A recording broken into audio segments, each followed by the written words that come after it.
Olá, amigos do Esporte a Motor. A Fórmula 1 deixa a Europa e leva para as Américas e Oriente Médio a briga acirrada entre Hamilton e Verstappen. Faltando 6 corridas para o final, é impossível prever quem será o campeão. Mas está chegando a hora de sabermos.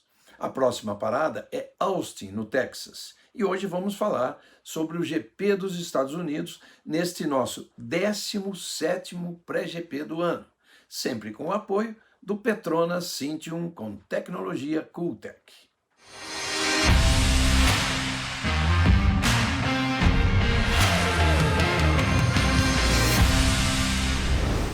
Antes de tudo, preciso agradecer a cada um de vocês pela audiência e a companhia que me fazem aqui no YouTube.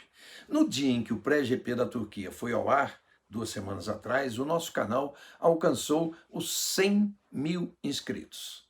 Esta sempre foi uma meta que desenhamos para acontecer até o fim do ano, e chegamos nela 3 meses antes. Mas peço a vocês que, olhem, continuem divulgando entre seus amigos para caminharmos rápido para os 200 mil. Quanto mais assinantes, mais a gente tem condições de criar novos programas para você curtir. O Circuito das Américas, que é o nome da pista de Austin, recebe a Fórmula 1 pela 9ª vez. Ele é projetado por Hermann Tilke, mas assim como a de Istambul, esta é uma pista em que o arquiteto alemão acertou a mão, simplesmente porque deram a ele espaço para criar um traçado longo e desafiador. São 5.513 metros, 20 curvas e também longas retas, trechos elevados e 2 zonas de ativação da asa móvel. Tudo no sentido anti-horário. Portanto, olha a coincidência, 4 das 6 corridas que faltam para terminar o campeonato serão disputadas no sentido anti-horário. Além de Austin, também em Interlagos, Jeddah, na Arábia Saudita, e Yas Marina, em Abu Dhabi. Austin é o primeiro circuito norte-americano construído especialmente para receber a Fórmula 1. É uma pista com as curvas que favorecem o carro da Red Bull, a gente sabe disso, mas também existem as retas que tanto agradam pilotos e engenheiros da Mercedes-AMG Petronas. Das 8 edições do GP em Austin, o maior vencedor foi Lewis Hamilton. Ele ganhou 5 vezes, incluindo na estreia do circuito em 2012, quando conquistou sua última vitória, então pela McLaren. E foi ali também que depois ele conquistou o seu 6º título mundial pela Mercedes em 2019, numa corrida vencida por Bottas. Portanto, a Mercedes tem 5 vitórias. E a Red Bull só venceu uma vez, e foi ainda com Sebastian Vettel em 2013.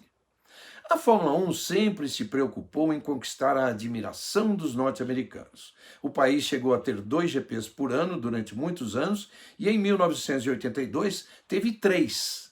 Em 59 corridas no total, 21 foram disputadas em circuitos de rua, que os americanos adoram. Só em Long Beach, por exemplo, aconteceram 8.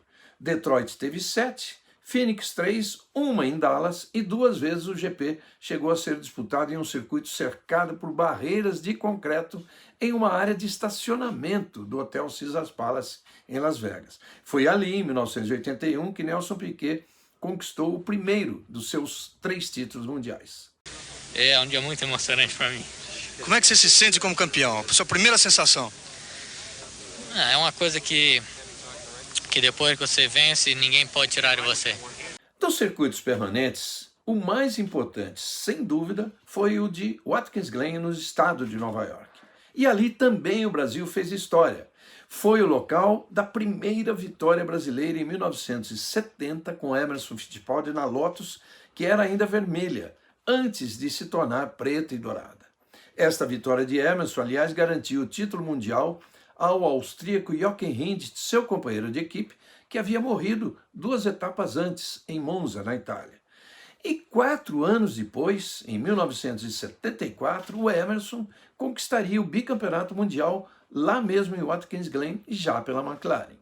Antes dos 20 anos de Watkins Glen, os 2 primeiros GPs americanos foram disputados em Sebring e Riverside, 2 famosos templos do automobilismo. Em 1959, em Sebring, estado da Flórida, venceu Bruce McLaren. E em 1960, na pista de Riverside, na Califórnia, a vitória foi de Stirling Moss. Em 76 aconteceu a estreia do Circuito de Rua de Long Beach, e esse também é um GP que deixou uma marca especial no automobilismo brasileiro por ter sido o local da primeira vitória de Nelson Piquet em 1980. Foi o fim de um jejum de 5 anos sem vitória do Brasil na Fórmula 1. Em 2000, os americanos criaram, juntos com Bernie Ecclestone, que era então o comandante da Fórmula 1, um GP de Indianápolis. A pista com o oval mais famoso do mundo, onde são disputadas as 500 milhas desde 1911, mas para receber a Fórmula 1, Indianápolis teve que construir um circuito misto, que usava apenas a reta principal do famoso oval, só que percorrida no sentido contrário ao da Fórmula Indy.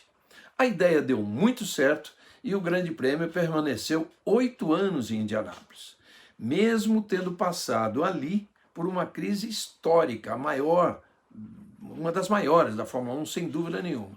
Foi em 2005, no auge da guerra entre duas marcas de pneus, a Bridgestone e a Michelin, que por causa de um acidente com Ralf Schumacher, as 7 equipes que corriam com Michelin foram aconselhadas pela própria fabricante a não participar da prova.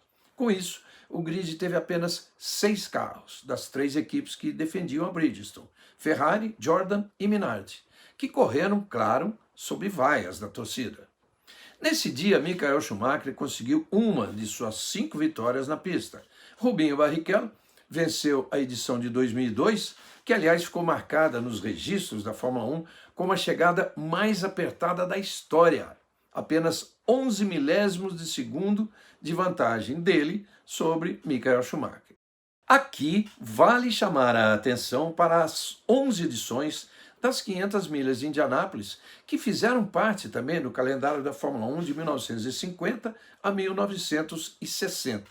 Mas isso só aconteceu porque a Fórmula 1 precisava de uma prova no continente americano, norte-americano, para ter o seu campeonato reconhecido como mundial. Só que as equipes de Fórmula 1 não participavam, porque os seus carros não foram projetados para circuitos ovais. A prova, então disputada apenas por pilotos americanos, não tinha o nome de GP dos Estados Unidos, mas de GP de Indianápolis.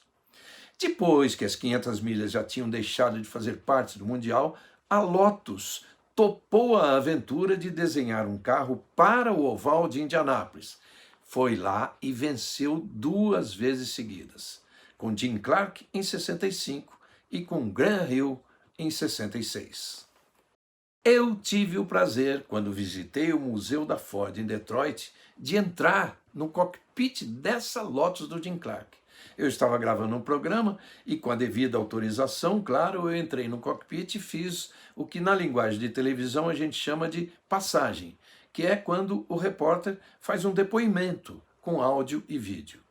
Esta visita ao Museu da Ford aconteceu no primeiro ano do GP nas ruas de Detroit, em 1982. E o Brasil venceu 4 das 7 edições disputadas nessa conhecida capital do automóvel. Uma com Nelson Piquet em 84 e 3 com Ayrton Senna em 86, 87 e 88. A primeira delas entrou para a história pela atitude de Ayrton.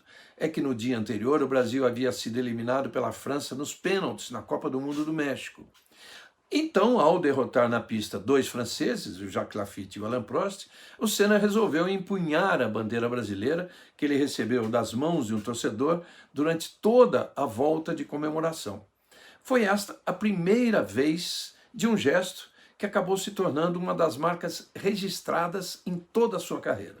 E eu vi um brasileiro do lado de lá da cerca, para trás da bandeirinha, com uma bandeirinha do Brasil, né? Então foi instinto, eu parei e fazia sinal pro cara que tá do outro lado da cerca, ele não podia vir, o bandeirinha do meu lado, ele não entendia nada. Ele falou, bandeira, né? Mas ninguém entendia nada. Até que o bandeirinha olhou para mim, olhou pro cara e entendeu. Aí o bandeirinha foi lá, tomou a bandeira do torcedor, que tá pendurado lá na cerca, entendeu? Isso que é maravilhoso, né? O cara lá torcendo, né?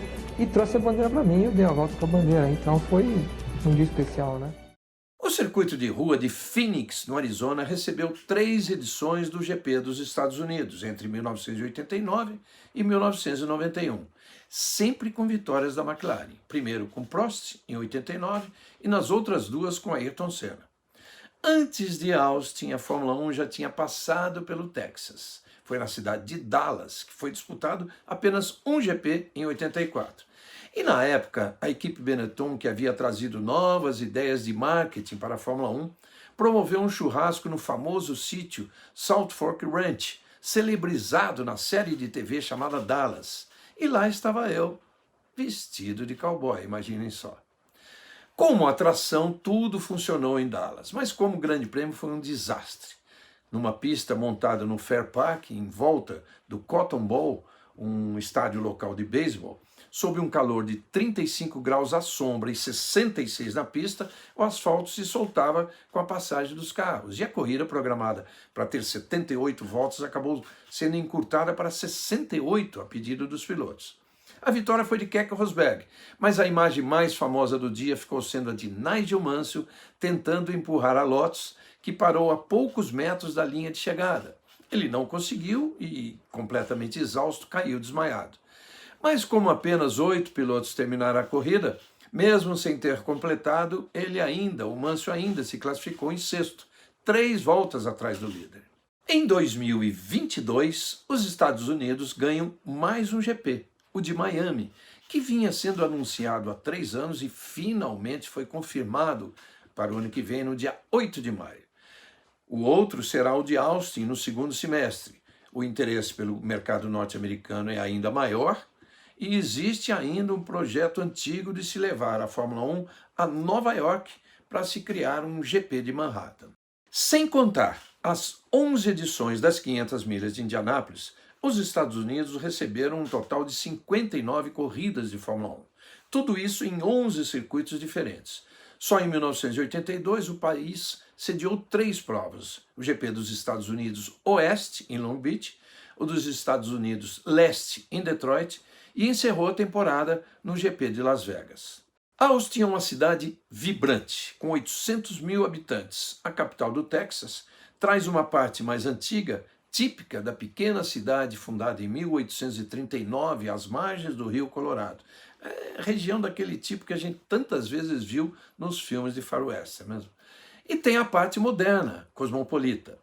A culinária vai muito além dos tradicionais hambúrgueres e hot dogs americanos. Existem os bolinhos de caranguejo, os famosos crab cakes, comida de rua de todas as culturas possíveis, principalmente a mexicana, e as churrascarias, dezenas delas, servindo a famosa carne texana. O campeonato de pilotos segue pegando fogo. O momento favorece Verstappen, que assumiu de novo a liderança, agora com 6 pontos de vantagem e faltando apenas 6 corridas. Valtteri Bottas, com a vitória na Turquia, chega a 177 pontos e parece mais aliviado, agora com a vantagem de 32 em cima de Lando Norris. O terceiro lugar de Sérgio Pérez em Istambul também deu um respiro ao mexicano, que não subia ao pódio desde o GP da França em junho. E mesmo tendo sido eleito o piloto do dia na Turquia, o espanhol Carlos Sainz, que largou em último e chegou em 8º, viu seu companheiro de equipe Charles Leclerc encostar nele na classificação do campeonato. Agora, imagine, eles estão separados por apenas meio ponto.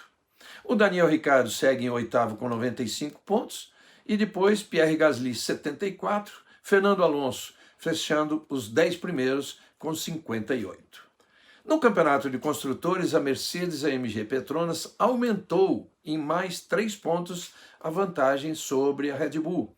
Agora já são 36 de diferença. A briga pelo terceiro lugar volta a esquentar. A Ferrari chegou mais perto da McLaren, porque a diferença caiu para 7,5 pontos.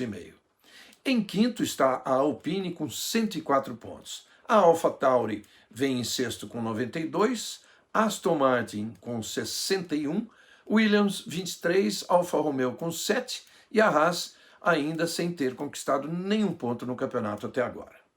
Olha aí, gente, atenção para os horários do fim de semana. É tudo bem diferente do que estamos acostumados. Desta vez, tudo acontece à tarde, no horário de Brasília. Bom, porque ninguém vai precisar madrugar.